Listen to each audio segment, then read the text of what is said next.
6 on Instagram. Book direct flights to Washington, D.C. at flyags.com.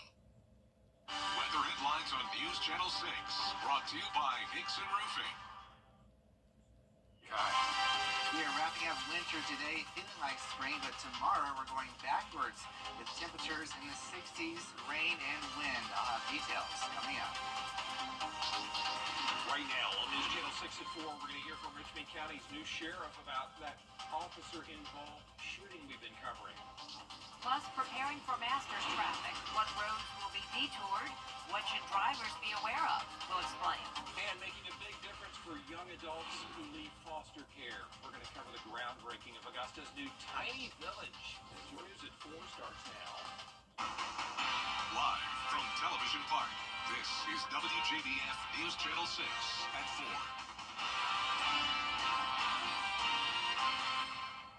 Good afternoon, everybody. I'm Brad Means. And I'm Jenny Montgomery. Thank you so much for joining us. Coverage you can count on begins in Richmond County, where one person is dead and another in the hospital after a shooting.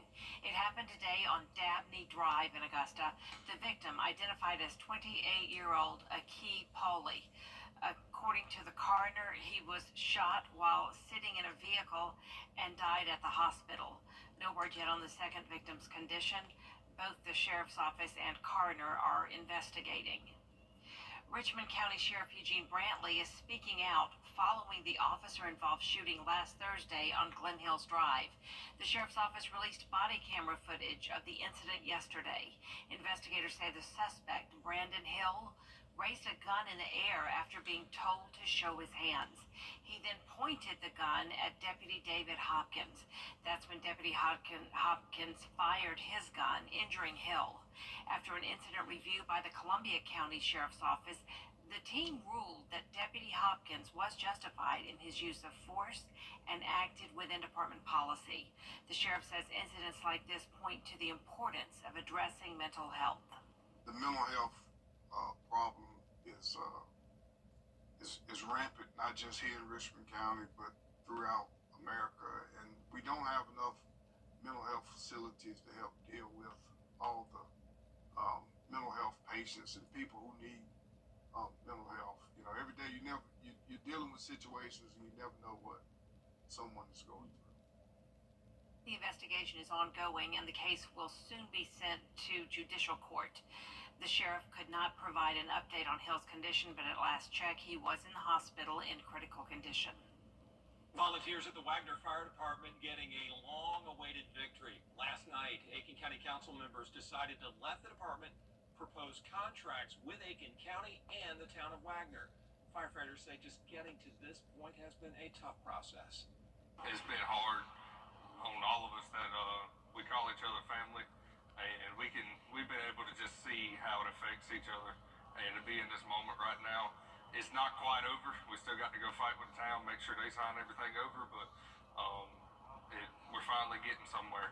It feels like we were running in place and tripping and falling and going backwards a little bit, but we're here now. Aiken County Chairman Gary Bunker says the success of the fire district depends on these contract negotiations.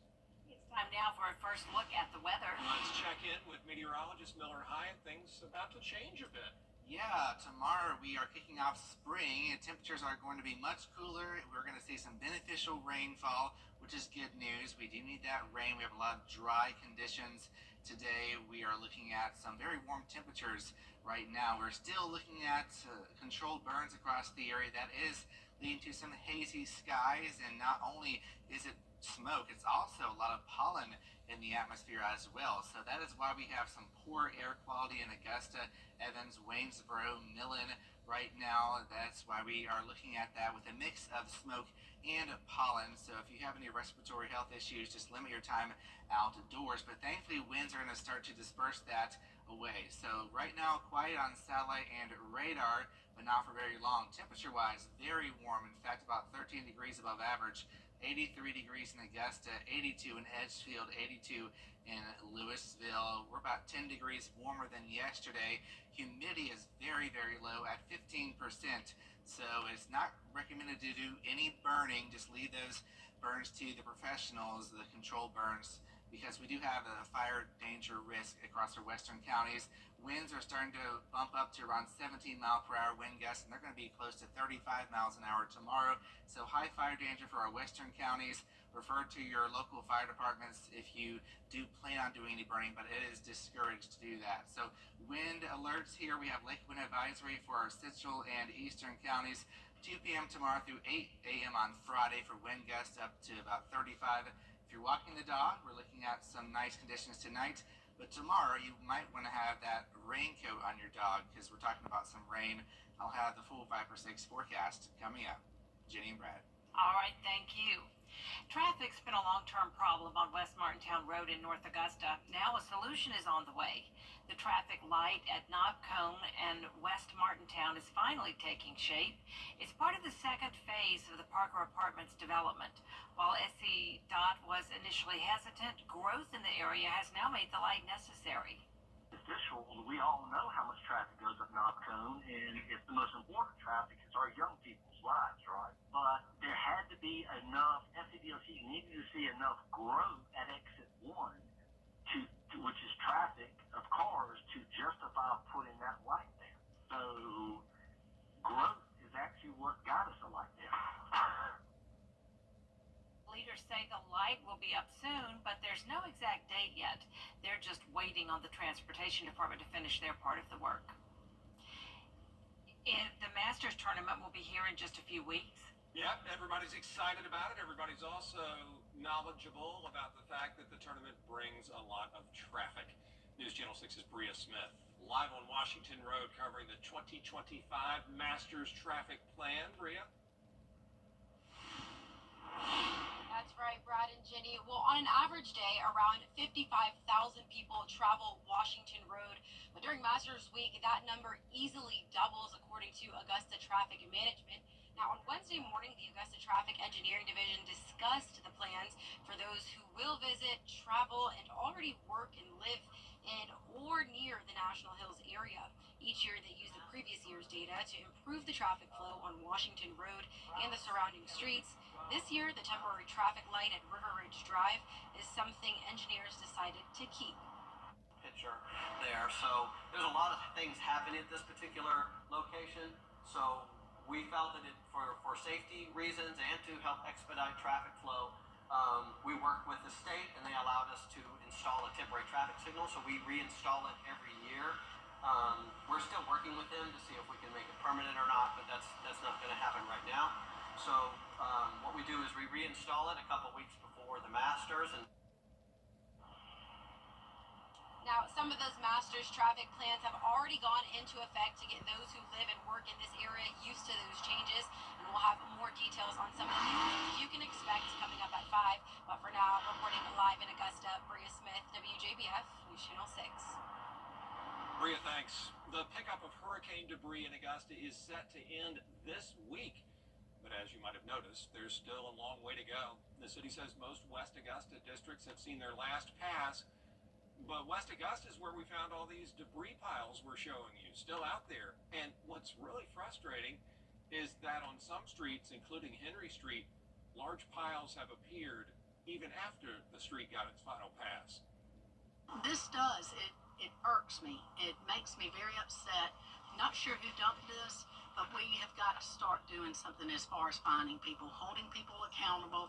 It could have been tree service from somebody's yard that comes over here and dumps this, but this is just wrong. Yeah, it is. Commissioner Rice says she doesn't see how all the root balls and other debris are going to be picked up by Masters Week, which is in 19 days. A dream becoming reality today as Bridge Builder Communities breaks ground on a tiny home community. Kim Vickers reports. Decades in the making, Bridge Builder Community will be a place where kids aging out of the foster care system will land to work towards self-reliance and success. So you're talking about 85% of them have some form of mental health illness due to adverse childhood experiences. 71% of the young ladies that age out of foster care become pregnant by the time they're 21. 55% of these young adults become homeless almost instantly. And a quarter of these young adults, once they age out of foster care, have some engagement with the juvenile justice system or the justice system. Founder Jackson Drumgoole is passionate about making a dent in those statistics after watching several family members cycle through the foster care system growing up. After years of work to raise money and gain support, he's finally seeing it all come together. It feels amazing. It feels phenomenal to watch the entire community just wrap themselves around a problem or situation that resonates with everybody. Taking care of our most vulnerable population is vital to everyone. So we all can thrive. More than 100 people attended the groundbreaking ceremony, supporters and partners celebrating years of hard work. For the Salvation Army, the facility will help relieve some of the pressure on the shelter by providing another option. This is a pathway, right? This is something where we can take someone that shows up to our shelter and be like, you know what? This may not be the right fit for you, but we have somewhere that we can connect you to where there's going to be hope, where there's going to be people that are going to support you. A neighboring business owner says she's excited to see the project moving forward and hopes to be involved down the road. I'm proud of everybody for their work that they've done. I'm proud of this community support because sometimes we don't come together as community on various topics. Being able to see all of those people and it's like everybody supporting it, it's just a good thing to see and it feels good. Construction is expected to begin after Masters Weekend wrap up by the end of the year. In Augusta, Ken Vickers, WJBF News Channel 6.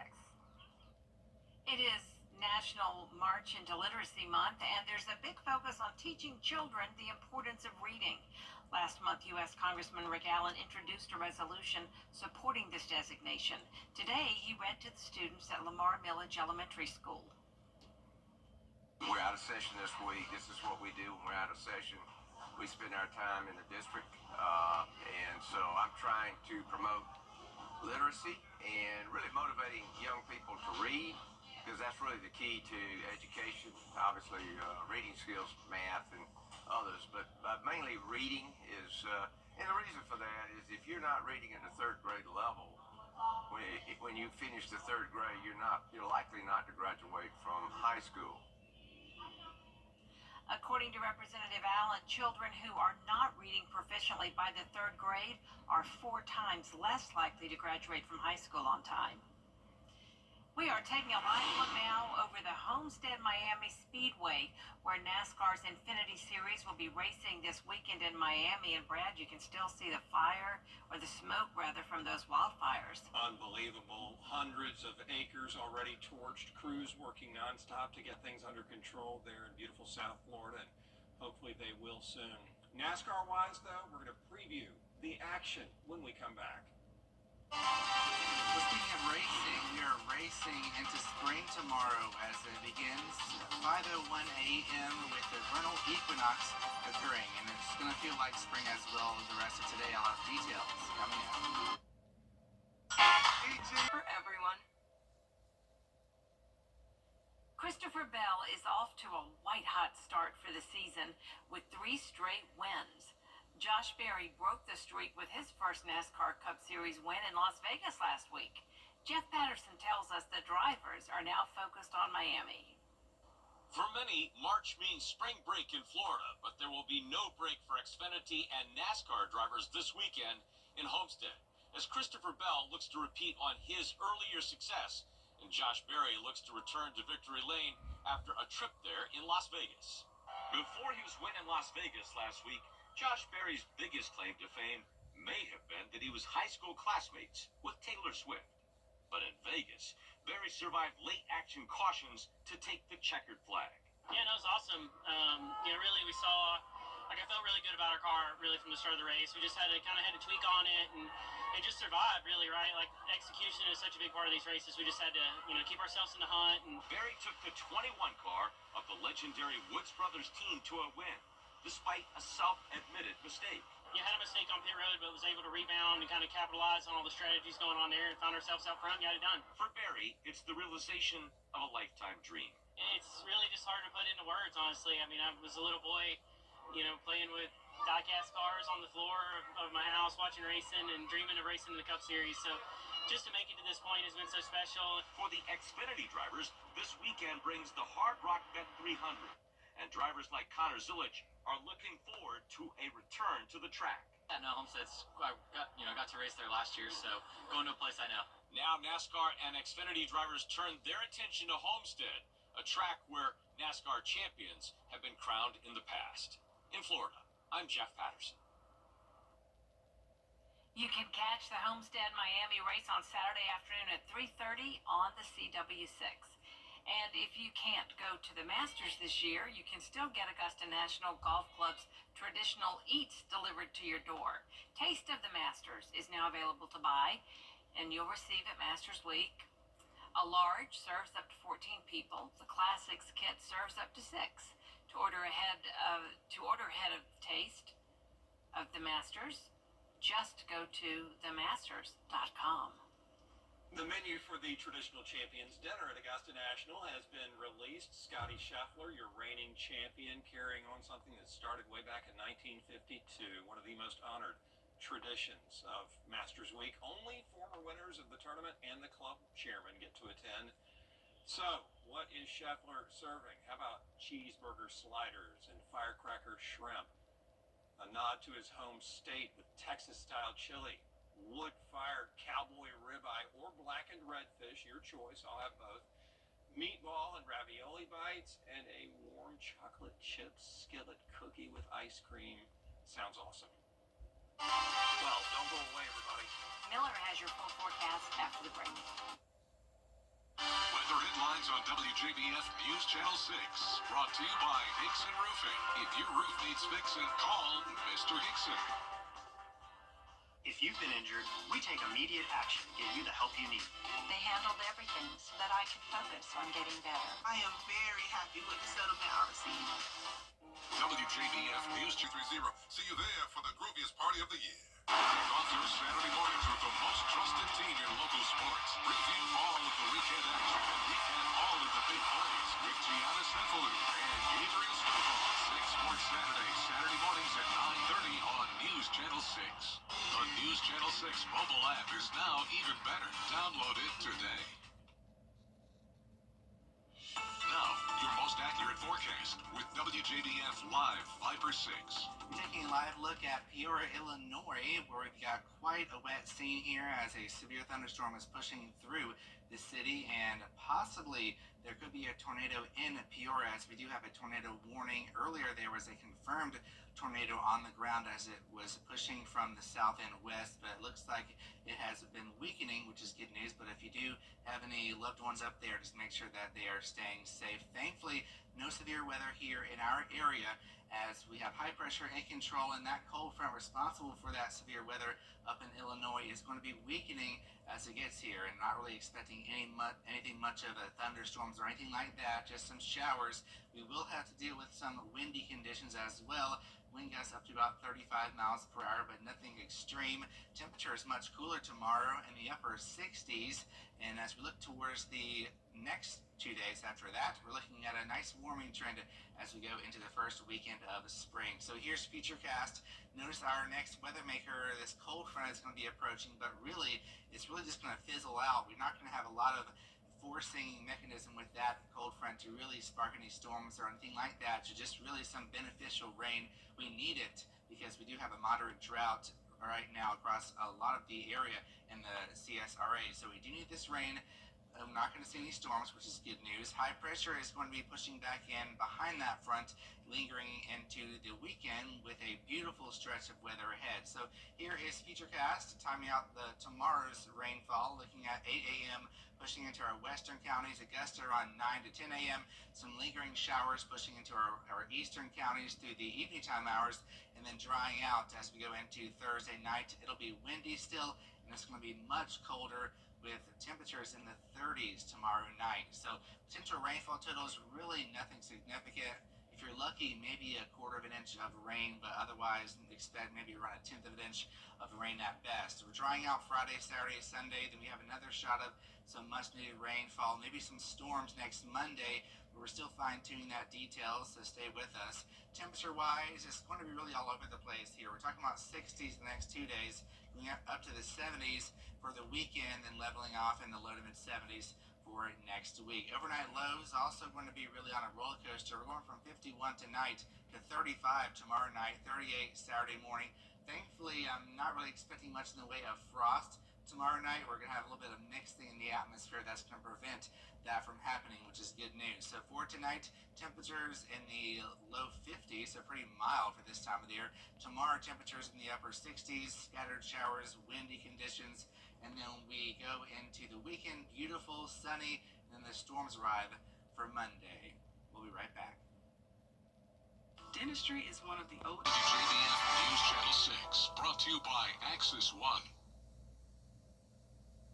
One fan at a spring training game between the Cardinals and Marlins was not messing around. Take a look.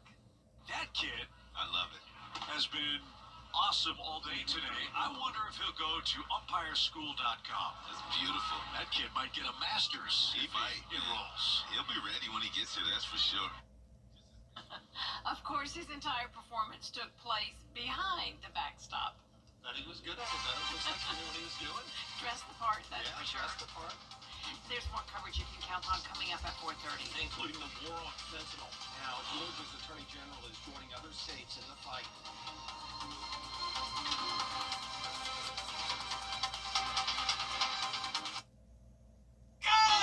No lie. Well, guys, another tub to shower conversion completed. Y'all, what are we gonna do with all these old tubs? I have an idea.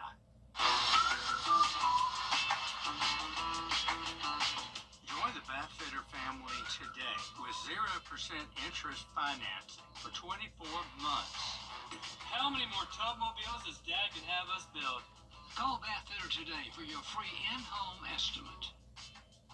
He's the king of the second place finish. What a thriller! Now Sheldon Creed aims for his first career victory at Homestead, Miami, while the rest of the field looks to keep it out of the winner's circle. I think he gets his first win this year. The NASCAR Xfinity Series. Coverage begins Saturday at 3:30 on CW6. Brought to you locally by Busby's Heating and Air. When quality matters, call Busby's. Trusted since 1945.